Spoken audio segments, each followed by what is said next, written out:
What is the best team in the NFL? Everyone has their own answer to this question. Some say the Chiefs.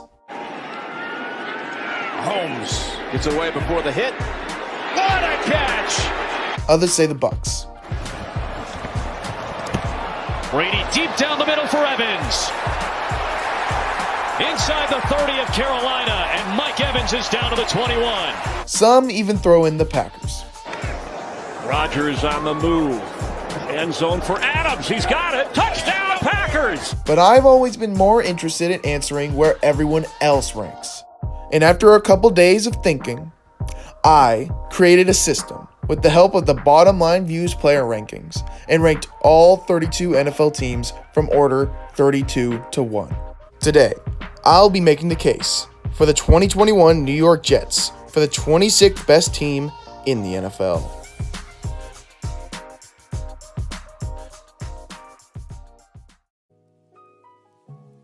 The 2021 New York Jets are a very talented team, despite what many people would try to tell you.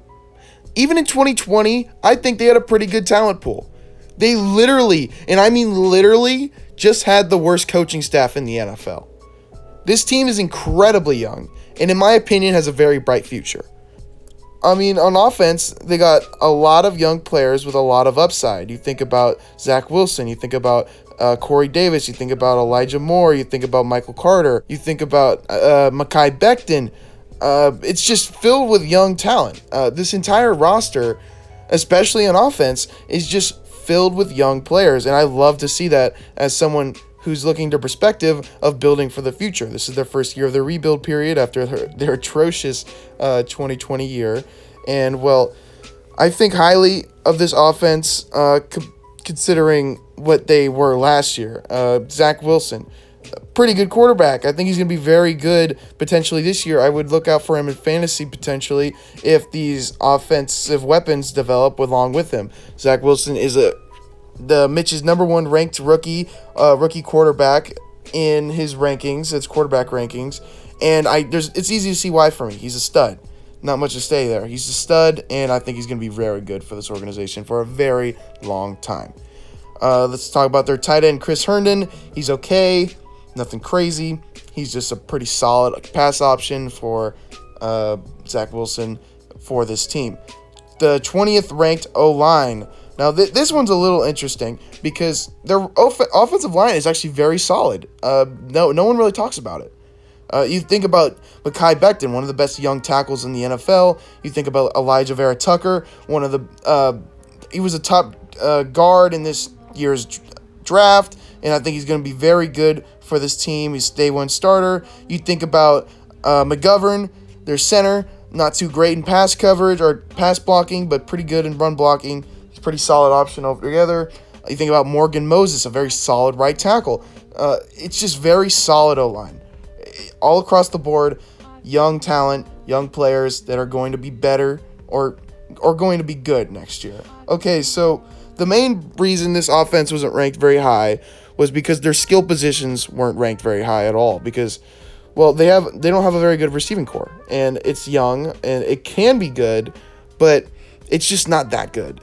You think about Corey Davis, he's pretty good. He had his best year last year with the Titans, and he's probably going to be the number one, but he doesn't do that much, you know? You think about the teams like the Chiefs, you know, they got Tyreek Hill, they have Sammy Watkins, they got Travis Kelce, right? And in comparison to this, it's not even close.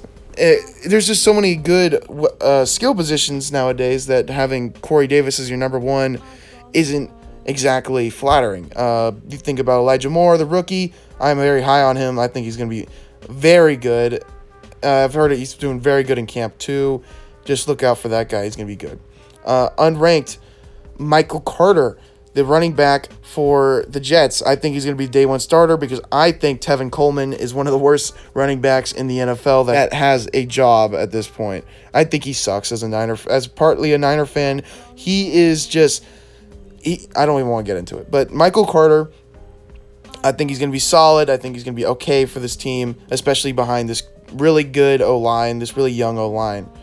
So basically this offense is a good O-line, a solid quarterback with high upside with bad weapons. But that's not to say that these weapons can't get better, because this is a ranking of how they are now. Corey Davis could rank into the top 32. Elijah Moore could have a breakout season. Michael Carter could be better than expected. There's all these X factors on offense that I really do think can be good. I just don't think they're that good yet. They're not at that point. But I'm very excited to see how this offense goes in the future. Okay, so on defense, 32. They rank 6th. On defense, they rank 16th, which is very good. Probably better than most people thought, right? This front seven, guys, this front seven is just ridiculously good, considering how bad people think they are. Quinnen Williams, man, freaking beast in the middle, in the interior D-line. He's just going to take a double team, and he's going to get a sack anyway. He's going to stuff the run. He's going to do anything you ask of him. He's just a great overall player. You think about Carl Lawson, free agent pickup from the Bengals. Very good edge player.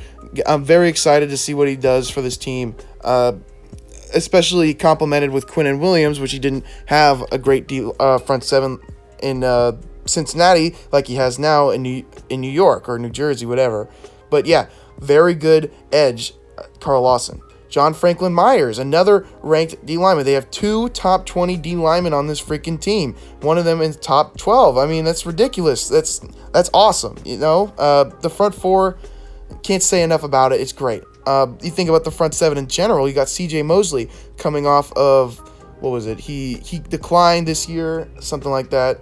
C.J. Mosley, one of the better linebackers in the NFL. I'm very excited to see what he does next year. I think he's going to be very good.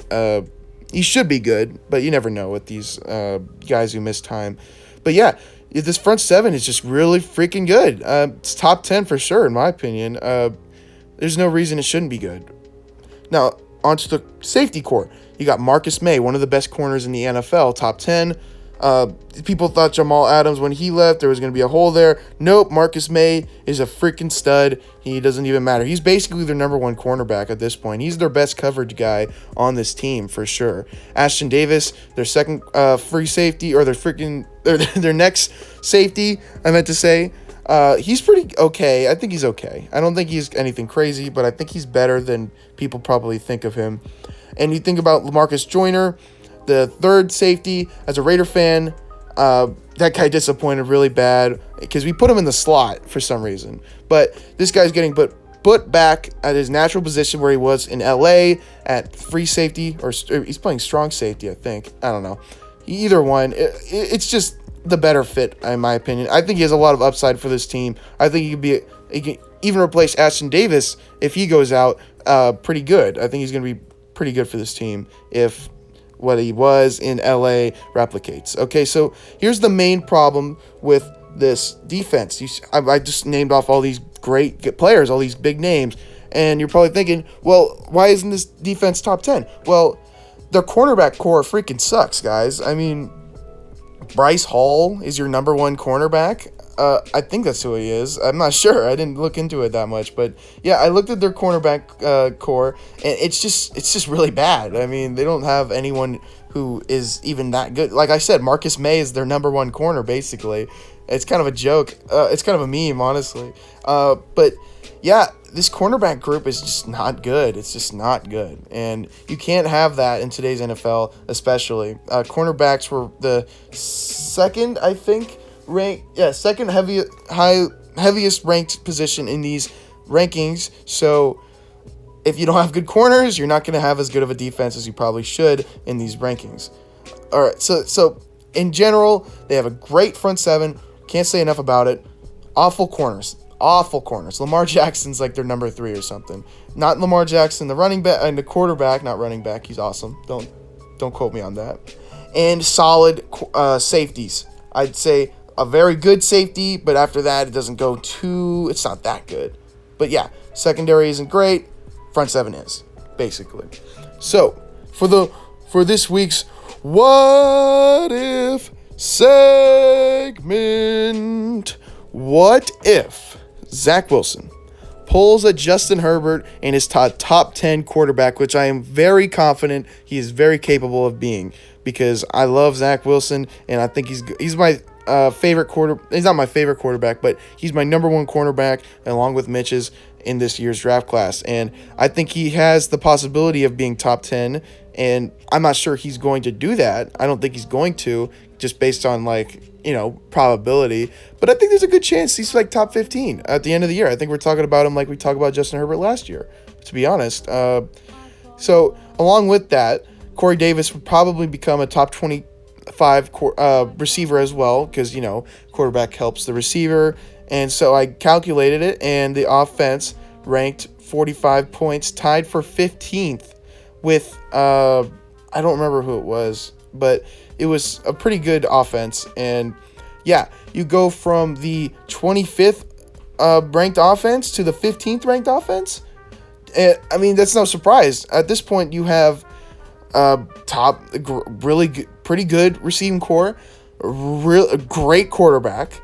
You have a pretty good O-line, and you have okay running back. That's a pretty good offense, man. I mean, that's top half in the league for sure. Defense, 16th overall still, and overall, they ranked 15th in the NFL. So at this point, if Zach Wilson were to pull a Justin Herbert and everything went fine with Robert Saleh, this freaking team would be in playoff contention. I'm not surprised by that at all. This team is uber talented, very talented. I don't think it's one of those teams like the Tampa Bay Buccaneers where you just put a quarterback in there and they're Super Bowl bound. No. But I do think this roster is getting overlooked in general. And I think that the Jets have a very good chance of being pretty good next year. What did you guys think of these rankings? I thought the Jets are a pretty damn solid team considering what they were last year. I think they had one of the best off seasons in the NFL. One of the, definitely the most underrated off season in the NFL. Yeah, I won't get that much into it, but what do you guys think about these rankings? I thought it was pretty interesting. So next episode, we'll be discussing the 25th team in the NFL, and soon we're going to get into the top 20, and that's going to be fun. So yeah, get ready for that, and see you in the next video. Peace! And don't forget to subscribe.